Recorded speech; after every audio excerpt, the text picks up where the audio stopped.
Bonjour à tous, donc merci d'être présents. On va faire aujourd'hui un retour sur le NetSecurity. Donc je vais vous expliquer ce que c'était. C'était une activité, un événement qui a eu lieu en décembre 2017. On était présents avec Proxiad, on était trois.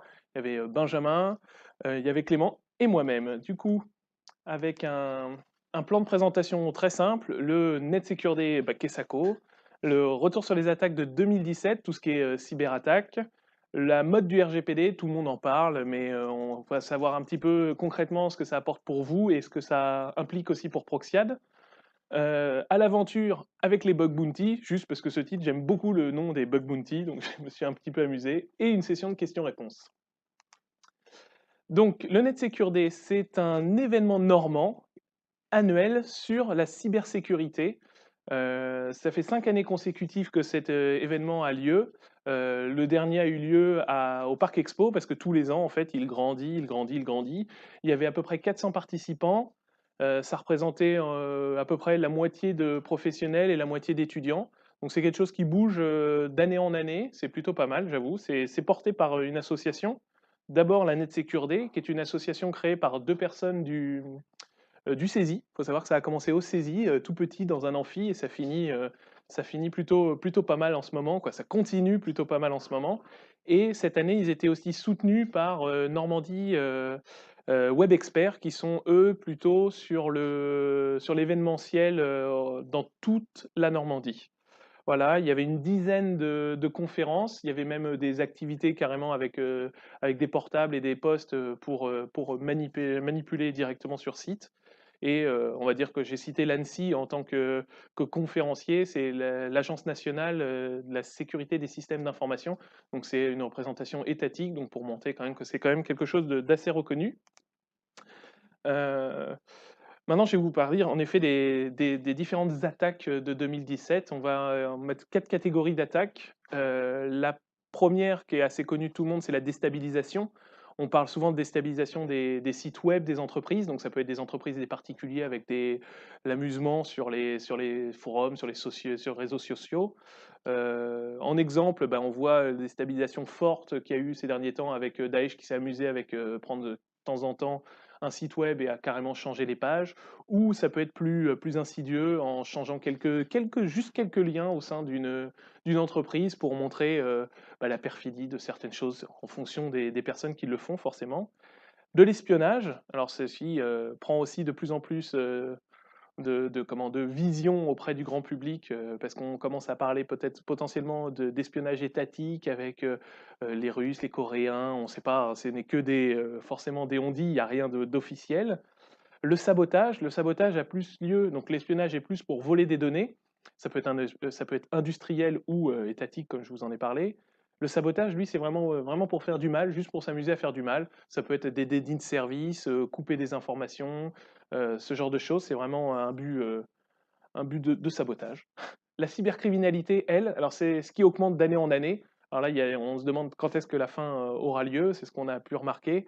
Donc là, ça passe par vraiment n'importe qui. On remarque que c'est une explosion de cette cybercriminalité. C'est du vol de données, c'est les crypto-lockers qui ont explosé entre 2016 et 2017, voilà, avec les ransomware pour gagner de l'argent. Et on va voir, c'est cette partie-là que je vais développer, parce que c'est cette partie-là qui nous a vraiment été expliquée pendant ce NetSecure Day. Du coup, il y a des points d'entrée forcément de cette cybercriminalité. Elle existe depuis très longtemps. Je reprends un vieil exemple là. C'était avec le début de la messagerie. On recevait tous des spams pour acheter du Viagra, pour élargir sa péniche, pour citer certains ici. Et c'est vrai que du coup, c'était plutôt visible, c'était plutôt gros. On s'attendait pas spécialement à obtenir du Viagra. Bon, bah, si ça marchait, tant pis pour vous. Mais voilà, si vous avez cliqué là-dessus, c'est que vous n'avez pas tout compris. Mais voilà. Maintenant, c'est beaucoup plus personnel. Ça utilise des informations vraiment personnelles. Je pense, là, j'ai pris l'exemple des impôts. Je pense que tous ceux qui payent des impôts ont déjà eu ce mail là, comme quoi les impôts, vous devez de l'argent. C'est magique, mais il faut surtout pas le suivre parce que sinon vous allez donner vos données bancaires et c'est un carnage. Voilà. Donc on remarque que les points d'entrée de la cybercriminalité sont souvent l'email. Du coup, je vais vous parler de toutes ces catégories et des volumes. parce que c'est assez intéressant de voir qu'en fait, quand il y a un fort volume, c'est pas spécialement ceux-là qui sont dangereux. C'est pour ça que je commence par le spam. Aujourd'hui, on reçoit tous du spam et c'est pas spécialement les plus dangereux parce qu'on commence au fur et à mesure à apprendre à détecter le spam. Après, il y a le scam. Le scam, c'est plus les arnaques à la carte bancaire, sur Internet, ce genre de choses. Les arnaques avec des formulaires bidons qu'on vous fait remplir ou venez participer à cette enquête. C'est souvent du scam pour grandir des bases de données et les revendre vos informations ensuite. Les malwares, alors les malwares c'est magique on va dire, c'est une catégorie qui regroupe plein de choses, les virus, les trojans, les ransomware, les keyloggers, les bugs, il y a énormément de choses dans cette partie-là et je vais vous expliquer et on rentrera en détail par la suite sur ces malwares.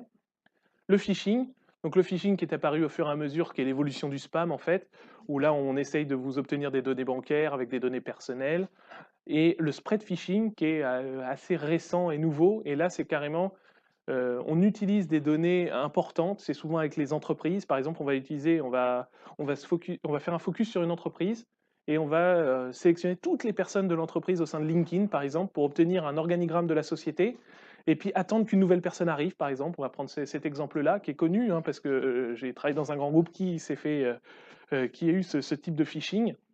Une nouvelle personne arrive à la comptabilité, elle le met sur LinkedIn, elle est ravie, et tout de suite, immédiatement, on voit qui est son supérieur, et ce genre de choses, et qui est son très grand chef, ou qui est le grand chef d'un sous-traitant qui utilise cette société, et cette personne va contacter la personne d'abord par email pour essayer d'obtenir des informations. Si la personne répond, eh ben ça y est, c'est gagné, elle est hameçonnée, elle est attrapée, elle va par exemple répondre avec sa signature, donc elle va avoir son téléphone, la personne va commencer à l'appeler plusieurs fois, lier une relation de confiance pour d'abord l'appeler sur des choses anecdotiques, puis un jour, elle va lui envoyer une facture en lui disant tiens, il y a cette facture-là, mais alors t'en parles pas, tu le dis pas, ton chef est au courant, mais il faut que personne le sache, et bah, il faut payer, et souvent ça marche.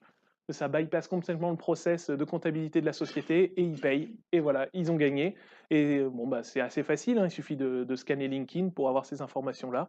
C'est pas très très compliqué, donc faut faire attention à tous les mails qu'on reçoit. C'est important de toujours communiquer. Ça, là-dessus, je pourrais jamais vous dire assez en tant qu'informaticien et de faire attention à vos mails. Donc les malwares, une grande famille. Je ne vais pas rentrer dans tous les détails. Alors je vais juste parler des plus importants. L'adware, je pense qu'on a peut-être pas dire tous été victimes d'un adware, mais un adware c'est simple, c'est par exemple un jour on rouvre son ordinateur, on lance son navigateur, et puis bah je sais pas, on était sur Google avant en page par défaut, et pouf, on est sur Yahoo. On ne sait pas pourquoi, et bah c'est un adware, c'est quelqu'un qui s'est amusé à mettre quelque chose chez vous pour essayer d'aller sur ces liens où il a un cashback. Donc par exemple, si vous allez acheter, alors que vous avez un adware, vous allez acheter sur Amazon, et ben si ça se trouve, en fait, lui, il va prendre un cashback de cet achat-là, parce qu'il a collé un adware, donc ça va être lui qui va être le sponsor de cet achat, et il va prendre un petit cashback, et il va vous remercier. Bon, il va jamais vous le dire, et vous le saurez jamais, mais sachez que dès que vous avez un truc bizarre sur une page d'accueil comme ça, c'est un adware pour qu'il essaye de gagner de l'argent. Il y a les bots qui essayent de se diffuser, les bugs, les rootkits, les spyware. Bon, les spyware, on en a tous eu aussi, c'est juste pour choper des informations de votre navigateur. Les trojans qui sont très très utilisés pour essayer d'attraper les entreprises. C'est vraiment le cheval de Troie qui passe quasiment tout le temps par une page, par une gentille pièce jointe anecdotique, et vous cliquez dessus et puis vous pouvez être sûr qu'il va essayer de se diffuser au sein de votre société allègrement, ou de votre réseau personnel, hein, ça marche aussi avec le réseau personnel. Donc les virus, bon ça c'est plus classique, les worms, et les derniers en date, on va dire, qui sortent du lot en ce moment, c'est les ransomware. Donc les ransomware, c'est on crypte votre disque et on dit mettez des bitcoins sur ce lien et je vous rends la clé de cryptage. Alors sachez que c'est assez quoi. Pour la petite histoire, le ransomware c'est celui qui explose. Je vais vous montrer l'explosion de ce ransomware. Et on remarque en fait en 2016, à l'arrivée de cette ransomware, on n'avait pas spécialement encore les bons réflexes et il y avait pas mal de sociétés qui payaient. Et le truc assez rigolo, c'est que c'est énormément les sociétés américaines qui payaient. Donc, alors qu'ils ont normalement une politique de non, non, on ne donne pas d'argent, mais en fait, c'est eux qui ont énormément payé sur ces ransomware et qui ont lancé un peu la mode en fait des ransomware. On va prendre quelques chiffres maintenant. Le chiffre des boîtes mail. Donc, il y avait en 2009 1,4 milliard de boîtes mail. 81% du volume était des pourriels, donc des spams, et il y avait, sur l'année, il y a eu 1,58 million de malware. Voilà, c'est ce qui s'était passé en 2009. En 2017, on a 2,6 et même c'est encore plus, parce que j'ai pas les tout derniers, donc il y a plus de 2,6 milliards de boîtes mail. Donc on commence à être vraiment, l'évolution est moins flagrante que vous allez voir que les malwares. Il y a 59% de pourriel, ça commence à diminuer tout simplement parce que les gens commencent à avoir l'habitude, donc le pourriel reste de plus en plus maintenant juste de la pub, que vous n'avez pas spécialement demandé, mais vous êtes quand même abonné, c'est cadeau. Et en tout cas, il y a une explosion des malwares. Donc là encore, c'est un chiffre de 286%, mais il évolue chaque année et ça grandit de plus en plus. Je vais vous expliquer aussi pourquoi dans la suite. Encore un peu de chiffres, juste pour vous expliquer que j'ai commencé par l'email et c'est pas pour rien. Donc VADESecure qui utilise quand même, qui est utilisé par la totalité de nos opérateurs télécoms en France. Ils n'ont pas tous les filtres, mais certains filtres sont de VADESecure. 91% des cyberattaques utilisent l'email et 65% aussi du cyberespionnage. C'est-à-dire que les gens qui ont besoin de faire de l'espionnage utilisent énormément l'email et ne font pas des attaques directes sur les sociétés. Ça, on gagne énormément de temps à passer par l'email parce qu'il suffit juste de trouver la bonne personne qui clique sur le bon lien et c'est gagné en quelque sorte. Il y a quelques autres chiffres que je vous ai mis en 2016 où 75% des impacts. Donc des impacts, ça veut dire des sociétés qui ont été des pertes de données, par exemple, ou du sabotage viennent par les pièces jointes. Et on peut aussi dire qu'aux États-Unis, donc on estime en 2016 qu'il y a eu plus de 1 milliard de pertes, 1 milliard de dollars de pertes dues au malware. Juste au malware, même pas au... Parce que c'est difficile. C'est toujours difficile d'avoir les retours des sociétés pour dire on a été espionné, on pense qu'on a été espionné, on a perdu ce marché-là. Et sachez que le cyberespionnage est quelque chose qui est très présent. L'ANSSI ne fait que de faire des conférences auprès des sociétés informatiques et des sociétés françaises du CAC 40 pour dire faites attention, vos données sont importantes. Vous ne perdez pas des marchés de temps en temps des marchés mondiaux, pardon, pour rien. Pourquoi cette augmentation? Alors il y a quoi, 2 facteurs, voire 3 facteurs. Le premier, je ne l'ai pas mis, j'ai oublié de le mettre, c'est l'argent forcément. Pourquoi? Bah, parce que l'argent, parce que ça gagne, parce qu'on a vu que les sociétés payaient pour les ransomware, en sachant que 50% des sociétés qui payent obtiennent la clé de décryptage. Donc c'est très très peu en final. En fait, on trouve même plus la personne qui a fait ce malware, et on va comprendre pourquoi en fait, parce que le ransomware, aujourd'hui, il se fait as a service. C'est-à-dire qu'avant, un virus, il était développé par une équipe, et c'était souvent ciblé, et c'était juste développé par une équipe qui se prenait un peu vraiment la tête pour trouver le bon système pour hacker le maximum de postes. Maintenant, c'est as a service, c'est-à-dire qu'on vient avec son ransomware, on a trouvé un ransomware sur Internet, on le met dans une plateforme et il va en générer une multitude énorme avec des clés en fait différentes. Le code va rester le même, mais c'est juste l'authentification du ransomware qui va changer. Et donc ça, c'est terrible pour les antivirus, parce que par exemple, on envoie un ransomware à un antivirus, il le voit, il le détecte, il sait que c'est un ransomware, il le met dans sa base de connaissances. Mais si on envoie 15 fois le même avec une signature différente, mais avec le code différent, bah potentiellement, il va en laisser passer un. Et c'est là où ça peut être dramatique pour la société si la personne qui reçoit le ransomware clique dessus. Voilà, en passant par l'email, bien sûr. Donc ça, c'est très facile. Il y a plein, hélas, c'est très facile. Il y a plein de plateformes que vous pourrez trouver. Elles sont souvent au Pakistan, en Inde. C'est très facile d'avoir des plateformes là-bas, tout simplement parce que l'Inde, le Pakistan, en fait, la Chine, tous les pays qui sont en développement préparent leur réseau télécom. Ils installent des routeurs, ils provisionnent des routeurs partout. Donc ils fournissent des IP à ces routeurs, mais ces routeurs, ils sont pas encore configurés. Ou, je sais pas quoi, la plupart du temps, on pense qu'ils sont pas configurés. Et donc c'est admin pour se connecter. Et donc hop, on récupère une IP. Merci pour l'IP. Et donc en fait, on envoie des mails à partir de cette IP-là. Et donc en fait, c'est très facile d'obtenir des IP. Donc la plateforme Ransomware as a Service plus l'explosion des réseaux télécoms indiennes fait que en fait, on recevra toujours plein de mails. Il y aura toujours des IP différentes. C'est difficile de dire je blacklist cette IP-là, je blacklist cette IP-là, parce qu'en fait, il y aura toujours des nouvelles IP à cause de ces pays en émergence qui provisionnent du réseau. Et il y a aussi un autre facteur, c'est la faille 0D. Alors ça, c'est quelque chose qui existe depuis le début, Mais il y a eu ces derniers temps, je pense à WannaCry, tout le monde a entendu WannaCry, surtout qu'il a été bien relayé par les médias. C'était pas le plus violent pourtant, mais on en a bien parlé parce qu'on a été bien quand même touché un peu en France. Ça a exploité une faille 0D, une faille 0D du protocole Samba. Et en fait, c'est pas Microsoft qui l'a détecté, ça forcément, c'est un groupe d'activistes qui l'avait volé à NSA. Donc c'est les Shadow Brokers, c'est un groupe de pirates qui ont volé du code en 2016 à la NSA. Et ce code source, ils ont essayé de le vendre immédiatement sur Internet, mais personne n'a osé trop l'acheter. Je pense que la NSA, ça devait un peu peur. Et donc, du coup, pour montrer leur bonne foi, ils ont, comme ça, de temps en temps, ils distillent des failles 0D de la NSA qu'ils avaient trouvées.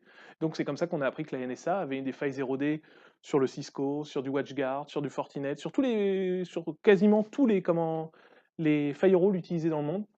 Ils avaient une petite faille 0D qui se gardait de leur côté, qui leur permettait d'attaquer n'importe quelle société qui avait ce type d'équipement. Voilà. Donc ça n'a pas fait beaucoup de bruit, mais sachez que ça a existé. Bon, maintenant, elles ont été divulguées, donc elles ont été corrigées, mais potentiellement, ce groupe d'activistes en a d'autres qui pourraient utiliser. Voilà. Alors, il y a eu des... Peut-être c'était étatique, peut-être c'était des Russes. À première vue, c'était la première idée, mais bon, on en a... Hélas, forcément, ils sont malins, suffisamment malins pour cacher leurs traces. Et donc, du coup, voilà pourquoi cette augmentation et pourquoi, en fait, en 2018, on aura sûrement à peu près le même trend, la même augmentation et surtout la même bah, pollution par les malwares pour les sociétés, forcément, parce que c'est quand même une grosse pollution. Donc il y aura toujours une diminution du spam, une diminution des attaques directes, parce qu'on a remarqué que le meilleur vecteur c'était l'email, c'est facile en effet quand on est une société de 150 000 personnes. Si on arrive à faire passer un mail sur chaque personne contenant un virus, on peut être sûr qu'il y a une personne qui va cliquer dessus. Et puis, il y a des failles qui sont vraiment un petit peu plus compliquées. Et il suffit de cliquer sur un document PDF. Et au sein de ce document PDF, avec des OCL, on peut s'amuser à mettre un fichier Word qui est corrompu et qui va télécharger autre chose. C'est assez facile de faire, de distribuer des opérations comme ça par mail. L'explosion du spread phishing dans les entreprises, parce que bah, c'est quelque chose de bien monté, mais puis c'est rentable. Donc c'est assez facile, on peut se couvrir assez facilement à première vue. Et puis bah, l'explosion des objets connectés. Aujourd'hui, les deux plus grosses compagnies qui essayent de se faire hacker, bah, c'est forcément Microsoft, parce que c'est le plus utilisé, et Android aussi, parce que c'est pas très compliqué de mettre en ligne un jeu avec au sein de ce jeu un joli petit malware. Ça se fait assez facilement. Donc faites attention aux copies des jeux officiels. Vous allez voir quand il y a un jeu à la mode, vous cliquez le nom du jeu, vous allez voir que vous avez plein de copies bizarres. Et ben cliquez pas dessus, vous pouvez être sûr qu'il y a un petit malware pour votre téléphone, c'est cadeau.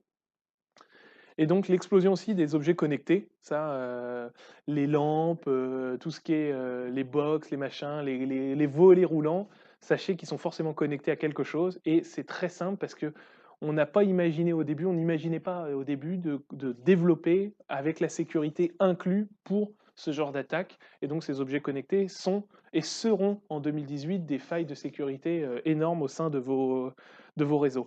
Réseau personnel, bah, on craint quelque chose, nos données personnelles, mais c'est pas trop grave, on pense toujours aux compagnies et aux pertes de données physiques. Et pourquoi justement les pertes de données?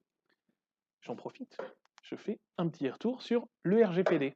Il y a depuis 2016 un règlement général sur la protection des données, qui s'appelle le RGPD, qui, justement, je vais vous le montrer, hop, la définition de ce règlement. Donc c'est le nouveau règlement européen sur la protection des données à caractère personnel. C'est pour ça que je voulais vous en parler. C'est important de savoir que ça impacte forcément énormément les entreprises, mais ça vous aidera dans votre quotidien normalement. Tous les États membres sont concernés par ce règlement. Je vous ai mis le numéro, amusez-vous si vous voulez. Il y a 99 articles. Bon, ben, il faut être honnête que si on n'est pas juriste, on ne comprend pas tout. Malgré qu'on soit informaticien, on ne comprend pas spécialement tout. Ça a été adopté, donc je vous ai dit, le 12 avril 2016 et ça sera mis en place et ça sera applicable le 25 mai donc de cette année 2018 à la totalité des États membres en même temps, donc les 28 États membres de l'Union européenne. Donc c'est quand même assez important en termes d'impact.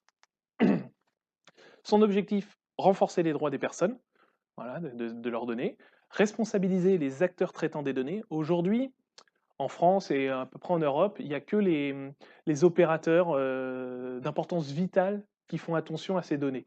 Donc c'est ce qu'on appelle les OIV, il y en a à peu près une centaine en France, c'est Orange, c'est les banques, c'est ce genre de choses qui, quand ils traitent de la donnée, ils ont conscience de la donnée personnelle qu'ils traitent et ils en font attention. Voilà. Ceux-ci, ils sont responsabilisés depuis très longtemps par la CNIL, mais maintenant, le but de ce règlement, c'est que la totalité des sociétés soient responsabilisées du traitement des données personnelles. Et crédibiliser la régulation, ça c'est quelque chose qui est plus pour tout ce qui est juridique et policier. Forcément, si on a à peu près la même utilisation dans les 28 membres, bah forcément c'est plus facile d'obtenir des informations, de poursuivre les personnes qui utilisent mal les informations personnelles au sein de ces 28 États membres. J'ai cité ici une phrase du Parlement européen qui, pour bien montrer l'objectif, c'est redonner aux citoyens le contrôle de leurs données personnelles tout en simplifiant l'environnement réglementaire des entreprises.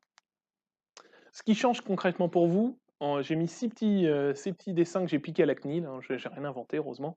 Donc c'est des données emportées. Donc dès ce mois de mai 2018, il vous sera possible, par exemple, si vous êtes affilié à un opérateur ou une entreprise, de demander à cette entreprise d'envoyer vos données à une autre entreprise. Donc par exemple, si vous êtes chez Orange, bah, vous demandez à Orange d'envoyer les données directement à SFR. Donc ça existe déjà un peu en téléphonie, mais ça pourrait être fait, par exemple, vous êtes chez Darty, vous voulez changer, vous voulez à Boulanger, vous appelez Darty, vous dites merci d'envoyer toutes vos données à Boulanger. La plupart du temps, si c'est possible, ils le feront, sinon ils seront obligés de faire une extraction de leurs données et de vous donner la totalité des données qu'ils ont. Voilà. Et c'est comme ça, donc plus de transparence, vous pouvez, à une société, forcer la société à vous donner la totalité des données qu'elles ont sur vous. Voilà, pour connaître si, par exemple, voilà, une société n'a pas trop d'informations, vous ne voulez pas donner votre date de naissance à cette société-là, vous leur demandez ce qu'ils ont, ils sont obligés de vous donner la totalité de vos données. La protection des mineurs, donc ça, bon, là, ici, je crois pas qu'il y en ait trop, même s'il y a quelques jeunes, mais c'est maintenant, en fait, on a défini, c'est vrai que quand on se connecte sur Facebook, je crois que c'est dans mes souvenirs, je crois que c'était 13 ans, quelque chose comme ça, et ben sachez que maintenant, l'Union européenne a forcé à 16 ans la majorité informatique, si je peux appeler ça majorité informatique, c'est-à-dire en deçà, il faudra forcément l'aval de son tuteur. Le guichet unique, alors ça c'est aussi nouveau, c'est-à-dire que avant ce règlement européen, vous aviez un souci avec vos données personnelles d'une société qui était allemande, il fallait contacter les autorités allemandes pour prendre, pour avoir une connexion juridique avec cette entité allemande. Maintenant, le guichet unique, c'est la CNIL. Voilà, c'est-à-dire que même si vous avez un problème avec n'importe quelle société qui se trouve n'importe où dans l'Union européenne, vous utilisez la CNIL comme guichet unique de remontée d'informations. Les sanctions, alors les sanctions, heureusement, elles ne sont pas pour vous, mais c'est juste pour votre information. Les sanctions sont renforcées, énormément renforcées. En France, on avait déjà des sanctions, mais là, elles sont énormes. Je vous ferai un tableau tout à l'heure pour faire comprendre que les sociétés, en fait, ce qui était avant, pas une obligation, c'est-à-dire que les données personnelles, elles étaient importantes pour la société, mais vous saviez qu'elle les revendait, vous saviez qu'elle faisait plein de choses, des manipulations avec. Maintenant, les sanctions sont telles que la donnée personnelle devient une composante très importante pour le système d'information d'une société. La quasi-totalité des sociétés est obligée de se transformer pour bien gérer les données personnelles de ses clients ou de ses collaborateurs, hein. C'est-à-dire que vos données seront maintenant beaucoup plus suivies, beaucoup plus protégées. Et la consécration du droit à l'oubli, donc ça, le droit à l'oubli, c'était quelque chose de très français, où par exemple, on contactait YouTube, merci de supprimer toutes les vidéos dans lesquelles je suis. Et bien sachez que c'est maintenant quelque chose d'européen. On aura le droit à demander à être complètement effacé d'un site web, effacé d'une entreprise, effacé voilà, d'un site qu'on ne voulait pas d'informations. Ça marche aussi pour les clients. Nos clients pourraient nous appeler en disant merci de supprimer la totalité des informations que vous possédez, de tous les projets qu'on a eus ensemble. Alors forcément, pour vous, c'est pas quoi. La partie entreprise, c'est important et c'est justement là ce qu'on va faire un focus sur ce qui change pour Proxiad. Donc c'est la nomination d'un délégué. Ce délégué, ça s'appelle un DPO, c'est Data Protection Officer. Ce DPO, il aura là en charge, il sera garant de l'application de ce règlement européen, avec quelques points, là j'ai mis, il y en a beaucoup plus, mais la garantie d'un consentement explicite et positif, c'est-à-dire qu'il faut absolument valider ces informations quand on les donne à une société, il ne faut pas juste penser que quelqu'un qui vous donne la carte, par exemple sa carte de visite, et ben ça marque un consentement. Non, non, il faut un consentement, réel. Il faut demander: «Tu es sûr, tu donnes des informations?» «Oui». OK, il faut que ça soit vraiment comme ça. Positif, c'est par exemple, j'ai lu les conditions de vente, ou j'ai lu les conditions, dans un site web et ben là, de temps en temps, c'était automatiquement coché. Maintenant, il faut prouver que c'est positif, on a lu. La plupart des grands groupes le sont déjà, mais il y a encore quelques petits sites qui en profitent et qui c'est auto-checké. Le droit à l'effacement des sources personnelles.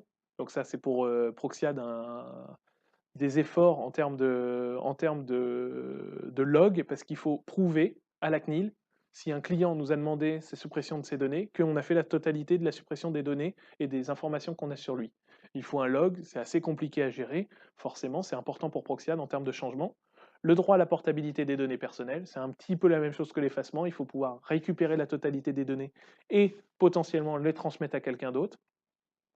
Le Privacy by Design et le Privacy by Default, je les ai un peu regroupés. C'est quand on crée maintenant une plateforme avec des données clientes ou des données des collaborateurs, il faut penser immédiatement à la sécurisation de ces données et pas créer la plateforme et dire dans un an, on fait une nouvelle phase et on sécurise. Sinon, on aura un problème avec la CNIL sur cette application-là. Voilà. La notification en cas de fuite de données, ça c'est aussi tout nouveau dans le règlement. Chaque société a 72 heures pour se manifester à la CNIL en cas de perte de données. On se souvient tous des affaires de Sony ou d'Yahoo, où ils ont un peu traîné les pattes pour dire que ah, on a perdu des données, mais on ne sait pas exactement combien. C'est une obligation maintenant de se dire, eh ben, on a eu une attaque, on sait que la personne il a eu obtenu ces informations-là, et il faut le dire à la CNIL. Voilà. Et en fonction de ça, la CNIL va se permettre de nous faire des amendes ou non, en fonction de la fuite de données, forcément. Si les données étaient cryptées, on peut avoir plein de fuites de données. Pas très important, ça ne sera pas utilisable. En mettre en œuvre rapidement, parce que là c'est de plus en plus technique, on va dire, c'est pour Proxiad la cartographie des données personnelles, la cartographie des données clients, donc tout ce qu'on utilise en interne pour le personnel et pour nos clients, des registres de traitement, ça c'est des documents officiels qui sont demandés avec ce nouveau règlement, de nos clients et du personnel, pour connaître en permanence les données que l'on utilise et comment on les utilise, une analyse d'impact sur la protection des données, le recueil du consentement des personnes concernées. Il faut, comme je vous ai expliqué, un accord explicite comme quoi on a bien les données et pourquoi on les a, donc il faut son consentement. Souvent, ça va passer avec une mise à jour des contrats, des sous-traitants, mais aussi avec les clients, parce qu'il faut leur dire que on utilise vos données dans ce caractère-là, dans ce cadre-là, et pas plus, et pas sortir de ce cadre-là. Et une procédure en cas de violation des données. Bah, la procédure, c'est souvent qui je contacte, comment je les contacte, et puis ce genre de choses. Le petit bâton européen, ce que j'ai appelé le bâton européen, c'est les sanctions financières. Donc la France s'était déjà munie d'un appareil judiciaire pour ce genre d'action. Il y en a encore eu une. Alors, avant l'application du règlement européen, c'est Darty qui s'est fait attraper il n'y a pas très longtemps, en janvier, par des sanctions financières. Là. Donc il y a un montant max de 10 millions. Il y a deux paliers. Donc là, je vous laisse regarder. Le premier, c'est 10 millions ou 2% du chiffre d'affaires annuel mondial. Alors au début, on trouve ça bizarre, et puis après, on apprend même que, en fait, c'est toutes les personnes qui utilisent des données personnelles de citoyens européens sont soumis à ce RGPD. Donc là, on entre sur les sociétés américaines qui utilisent des données des Européens, seront soumis au même règlement que nous et pourront avoir des mêmes manquements que nous et être soumis à ces montants, en effet, d'amende. Donc c'est le but du jeu, c'est voilà pourquoi les sociétés sont obligées de se transformer pour éviter ces amendes, parce que ça peut couler une société, hein. Pas toutes, mais certaines peuvent avoir énormément de mal. Donc le premier, c'est juste un palier à 10 millions et 2, quoi, juste. C'est le premier palier de 10 millions et 2% du CA. C'est souvent pour des manquements assez basiques au règlement. C'est souvent la CNIL qui va le détecter. Si on n'a pas les documents, si on n'a pas fait correctement des plateformes dès le design, ce genre de choses. Le 20 millions et le 4% du CA mondial, là c'est une autre chose, c'est quand c'est vraiment, ça touche le droit des données personnelles, si on a fait opposition de suppression, droit d'accès, perte de données sans déclarer ces pertes de données 72 heures avant la CNIL, là, vous pouvez être sûr qu'il n'y aura pas trop de problèmes à attaquer les grands groupes là-dessus. En termes citoyens, forcément, si un citoyen voit que ses droits sont bafoués, il aura le droit d'attaquer la société, il aura le droit même à des compensations financières. Et en France, parce que c'est assez rare en France, il a été acté que plusieurs citoyens pourront se regrouper pour faire des actions collectives. Et ça, les actions collectives en France, c'est très très rare. Et donc du coup, sachez que ça va être un business assez juteux pour les avocats. Là, il y en a beaucoup qui commencent à se dire, tiens, faisons un peu d'informatique, ça a l'air plutôt intéressant. Voilà.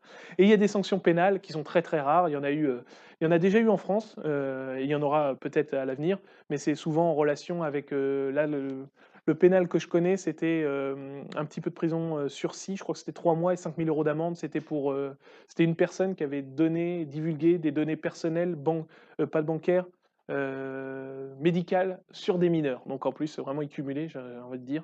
Donc il méritait bien un petit peu de sanctions aussi pénales. Mais sachez que s'il y a récidive, il peut avoir des sanctions pénales.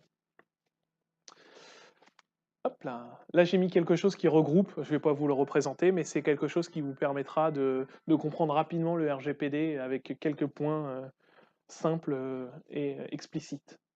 Voilà. Et la CNIL abandonnera son rôle premier pour devenir ce référent européen pour la France. Maintenant, je vais partir d'une troisième présentation qu'on a eue. Donc là, c'était les deux premières. Et la troisième, c'est les bug bounty. Donc je disais à l'attaque des bug bounty, parce que je trouvais ça assez rigolo. C'est quelque chose qui existe depuis une dizaine d'années, mais qui est très peu connu pour beaucoup d'entre nous. Et même moi, j'ai redécouvert certaines choses avec cette présentation. Euh, je vais vous présenter l'objectif des pirates de ces bug bounty. Les bug bounty, le but du jeu, c'est de trouver des failles de sécurité au sein d'un système d'information. Voilà, ça qu'est-ce que le bug bounty? Eh ben, l'objectif des pirates, parce que c'est des pirates, mais c'est des pirates qui ont, on va dire, qui sont pas dans le côté obscur de la force, c'est de tester leurs compétences, parce que souvent ils se mettent en groupe pour essayer de travailler en groupe, d'obtenir plus de failles de sécurité de ces systèmes d'information. C'est s'amuser à pirater dans un cadre légal, enfin un cadre légal où on laisse les gens s'exprimer et pirater les choses et trouver des failles de sécurité.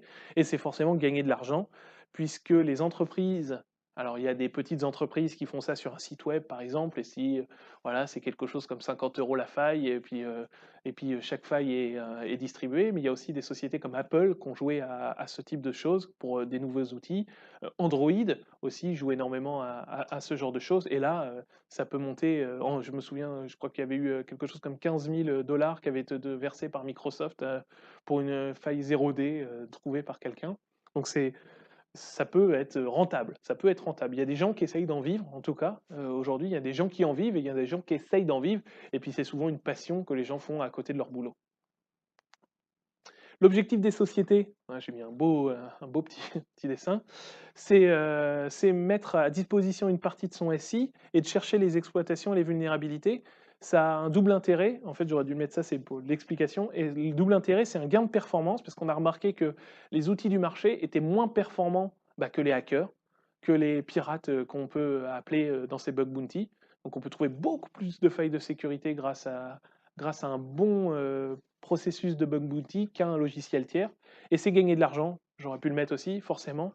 Gagner de l'argent parce qu'on a remarqué que une faille de sécurité qui est exploitée coûte excessivement cher à la société, soit en termes d'image, soit en termes de données personnelles futures, surtout sur le RGPD, vu les montants des amendes. Donc il est plus intéressant en amont de réaliser un bug bounty sur son site web, sur une partie de son SI, pour connaître ses vulnérabilités et les résoudre, plutôt que perte de données, être obligé de contacter la CNIL. En plus, voilà, on sait très bien qu'il y a plein de sociétés qui ont été impactées par des pertes de données, qui ont préféré rien dire, et sachez que maintenant, ça sera plus possible de ne rien dire.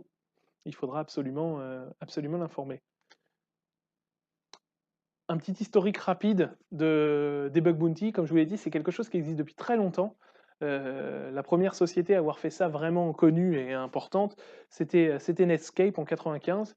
Et puis l'avenir continue et évolue, change tous les ans. Il y a des nouvelles sociétés qui se disent, mais oui, bien sûr, c'est la solution, allons-y. Là, je vous montre quelques sociétés, quand est-ce qu'ils ont commencé en fait? Parce que le bug bounty, en fait, la plupart des sociétés qui s'y sont mis une fois continuent. C'est pas du one shot. Elles continuent, elles laissent les gens, elles redonnent quelques parties de leur SI, elles laissent les gens continuer à travailler et ils distribuent forcément quelques primes. C'est bien pour ça que les gens continuent à travailler dessus. Voilà, les derniers en date, eh ben, il y a même la NSA qui s'est mis au bug bounty. Donc quelques activités de la NSA sont possiblement attaquables, mais voilà, c'est sous condition. Sachez qu'il faut se... Comment ça se passe? Donc c'est une personne qui se connecte à une plateforme. Il y en a en France, il y en a en Belgique, des connus, il y en a aux États-Unis forcément. Et cette personne-là a le droit d'accéder à ce fameux SI, un bout du SI d'une société, et travaille dessus. Et puis dès qu'il trouve, bah voilà, il l'explique et il gagne potentiellement quelque chose. Il y a des plateformes qui sont ouvertes à tous, et il y a des plateformes, les plus intéressantes, sont ouvertes carrément sur CV, où en fait ils ne recrutent que quasiment des chercheurs. C'est des gens qui font ça à plein temps. Il y a des plateformes d'élite, on va dire, où quand on pose son SI, les gens ont été recrutés sur CV, sur entretien. Donc on a quelque chose de très, très, très, très, très professionnel. Voilà. Donc là, j'ai pas 2016, mais 2017. Je me suis arrêté 2016 en termes de nouveau. Je sais qu'à la mairie de Paris en a fait un aussi. Je crois que c'était en 2016 ou 2017, je me souviens plus. Mais il y a quelques acteurs français aussi qui se mettent au bug bounty. C'est plutôt intéressant. Et, euh, et sachez que Google, Facebook, toutes ces Uber, toutes ces grosses sociétés sont en continu sur du bug bounty et peuvent apportent régulièrement. On apprend que quelqu'un a gagné 1 500 $ comme ça en une nuit parce qu'il a trouvé un bug. Voilà, c'est assez intéressant. On sait que voilà, la personne qui nous a fait la présentation s'appelait Sax de mémoire. Et lui, il faisait ça le soir et il arrivait de temps en temps à se faire des petits plaisirs. En tout cas, il s'amusait déjà à le faire et en plus, il se faisait des petits plaisirs financiers réguliers. Euh, voilà, je cite mes sources rapidement. Donc, c'est forcément le site officiel de l'événement, NetSecureD, et le site officiel de la CNIL qui m'a énormément aidé en termes de RGPD. Il est très complet. Je vous invite à aller le visualiser. Là, j'ai mis le lien professionnel. Il y a un lien exprès personnel, quoi, on va dire citoyen. Alors, si vous avez des questions, oui, j'ai vu quelques questions apparaître, donc je vais essayer d'y répondre. Euh, tac, tac, tac, présenter. Je pourrais pas le faire. Je pourrais le faire que là. Comment fonctionne le droit à l'oubli dans le cadre d'une entreprise non basée en Europe? En effet, ce RGPD, comme je vous ai expliqué, est obligatoirement soumis à la totalité des données personnelles des citoyens européens. Donc les entreprises américaines ou autres ou chinoises ou tout doivent absolument appliquer ce règlement. Donc vous aurez le droit de demander votre droit à l'oubli à n'importe quelle société puisqu'elle traite de vos données en tant que citoyen européen, en sachant forcément qu'il y aura des pays qui vont se soumettre plus facilement que d'autres. Les sociétés américaines ont déjà dit qu'elles se soumettraient au droit européen. Il paraîtrait que les Chinois auront sûrement beaucoup plus de mal à s'y mettre. Nicolas demande, les nouvelles règles européennes peuvent-elles être contournées avec le contrat de l'utilisation finale que nous lisons rarement? Alors, oui et non. Comme d'habitude, la loi reste la même pour tout le monde. Et du coup, si on donne un consentement, en fait, la société qui vous demande des données doit tout le temps justifier de ces données. Elle ne peut pas demander le numéro de téléphone si elle n'exploite pas le numéro de téléphone. Il faut donc que ça soit exploité. Donc elle ne peut pas vous demander si vous avez deux frères et sœurs juste pour le plaisir d'avoir deux frères et sœurs et ressortir cette information et la revendre à une autre société. Mais dans les contrats, il peut être écrit, en effet, pour des sociétés qui font du business to business, ils peuvent se revendre des informations de vos données, en effet, mais ils seront obligés de vous le dire et vous serez obligé de fournir votre consentement dans la totalité des droits. Quand vous allez lire l'inscription, forcément, il sera écrit que potentiellement vos données peuvent être vendues. Ça sera écrit et qu'est-ce qui est vendu? Normalement, tout doit être informé. Le recueil de consentement va-t-il impliquer une campagne pour Proxiad auprès de ses clients et de ses collaborateurs? Oui, alors je pense que oui, et là je n'ai pas l'information, mais je ne vois pas comment il peut être autrement. C'est bien plus encore que l'actuelle clause que l'on a dans notre contrat de travail. C'est vraiment explicitement un document qui recueille les consentements de tous ses collaborateurs et de tous ses clients sur les données que l'on a. Et c'est-à-dire c'est quelque chose qui doit être évolutif forcément, parce que si notre client nous donne un nouveau projet, il faut absolument que ce recueil de consentement soit ajouter, on dit, bah, par exemple, on a gagné un nouveau contrat, chouette, et ben, il faut donner ces nouvelles informations dans ce recueil de consentement. Ça doit être tout le temps interactif. Il y a énormément de documents liés à la RGPD qui doivent vivre et continuer à vivre dans le temps. Alors, si on ne met pas de log en place avant la mise en place des nouvelles réglementations et qu'on supprime toutes les données clients sans avoir de traces, pouvons-nous être pénalisés par la suite? Alors, c'est là où il va avoir un peu, au début, une mise à niveau de la loi. Comme je vous ai expliqué, en France, on a des OIV. Ces OIV, c'est les opérateurs, je me souviens plus, tiens, d'informations, je ne sais plus, pardon. C'est les opérateurs qui utilisent le plus de données personnelles. Je vous avais parlé d'Orange, SFR, des banques et ce genre de choses. C'est eux que la CNIL va avoir forcément bien en tête. C'est les sociétés du CAC 40, c'est les grosses entreprises qui utilisent énormément nos données personnelles. Les sociétés de sous-traitants, les sociétés de moindre importance auront forcément une manœuvre dans la mise en place de cette loi. Mais sachez qu'elle est obligatoire. Il n'y aura pas de. C'est-à-dire que si on se fait attraper par un de nos clients qui nous dénonce à la CNIL parce qu'on n'a pas correctement supprimé ces données ou qu'on n'a pas prouvé correctement qu'on avait supprimé ces données, oui, on aura un problème, mais on sera pénalisé par la suite, bien sûr. C'est-à-dire que il y aura une tolérance. Si on a montré qu'on avait, euh, par des print screens, supprimé, ça sera déjà quelque chose de mieux que de ne pas montrer de preuve de suppression. Voilà. La CNIL est juste claire sur le fait qu'il faut prouver que l'on a supprimé. Le comment, il y a forcément deux poids deux mesures entre des grands groupes qui ont énormément d'argent à mettre dedans que des groupes plus modestes qui devront faire un petit peu de personnalisation. Et tac, tac, tac. Et Karim demande, peut-il avoir des risques pour une entreprise à lancer un bug bounty? Eh bien, non. Logiquement, non, bien sûr. Tout simplement parce que l'objectif du bug bounty étant d'avoir ce retour d'expérience sur les failles et de les combler. Bien sûr, c'est toujours le problème. C'est-à-dire qu'on met, par exemple, si on décide de mettre son site web en bug bounty, on dit bah, le site web, ce ne sera que la copie du réel site web. Donc forcément, si on sait qu'il y a un bug ici, est-ce que la personne va vraiment le dire pendant le bug bounty? Bah, le but du jeu, c'est que oui, forcément, parce qu'il va gagner de l'argent. Il pourrait le faire déjà de base tout le temps, parce que votre site web il est en place 100% du temps, donc il pourrait déjà aller faire comme, il pourrait déjà aller le hacker, mais il ne le fait pas, il préfère le faire dans une plateforme connue, avec des règles strictes, parce que quand vous lancez un processus de bug bounty, vous dites lesquels bugs vous allez récompenser forcément, et puis vous allez mettre des critiques, vous allez mettre des lows, parce que si c'est juste changer une image, c'est rigolo, mais c'est pas énorme, mais passer route sur le site web et changer tout le site web, là on est dans le critique. Donc voilà, vous allez définir ou alors vous amuser à installer un crypto-monnaie, par exemple, ça on est plus dans le on est plus dans le critique. Utiliser des ressources du serveur pour faire de l'argent, ça c'est pas génial. Donc en effet, on considère que non, c'est pas un gros risque, tout simplement parce que votre site web il est déjà en place, votre SI il est déjà en place, et le fait de le mettre dans un bug bounty, en fait, on préfère utiliser les compétences de gens qui sont souvent, mine de rien, le bug bounty, comme je vous ai dit, ça date depuis très longtemps, donc en fait, ils commencent vraiment à avoir une expérience forte, et c'est des gens qui peuvent gagner leur vie, donc ils ont besoin des entreprises, et vous avez besoin d'eux pour ce qui est des compétences sécurité. Voilà, j'espère ne pas avoir été trop technique et vous avoir à peu près expliqué ce qu'était le RGPD, ce qu'étaient les bug bounty.